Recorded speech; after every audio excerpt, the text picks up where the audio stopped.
வருகின்ற மே 12ஆம் தேதி சித்ரா பௌர்ணமி அன்று செய்ய வேண்டிய சத்யநாராயண பூஜை வழிபடும் முறை.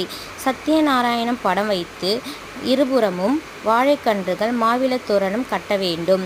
ஒரு வாழை இலையில் பச்சரிசி போட்டு அதனுள் கலசம் வைத்து கலசத்தின் உள் நீர், ஏலக்காய், பச்சை கற்பூரம், கிராம்பு, துளசி வைத்து அதன் மேல் தேங்காய் வைத்து வழிபட வேண்டும். பிரசாதமாக சர்க்கரை பொங்கல், பாயாசம், வடை வைத்து வழிபடலாம். ஒரு தட்டில் வாழைப்பழம், வெத்தலைப்பாக்கு, பழம் வகைகள் வைத்து வழிபடலாம். அர்ச்சனையாக துளசி மாலை, தாமரைப்பூ வைத்து வழிபடலாம். குங்கும அர்ச்சனை செய்யலாம். சத்யநாராயணனிடம் திருமணமாகாதவர்கள், குழந்தை பாக்கியம் இல்லாதவர்கள், சொந்த வீடு உண்டாகும் யோகம் உண்டாதவர்கள் சத்யநாராயண பூஜையை வழிபடலாம்.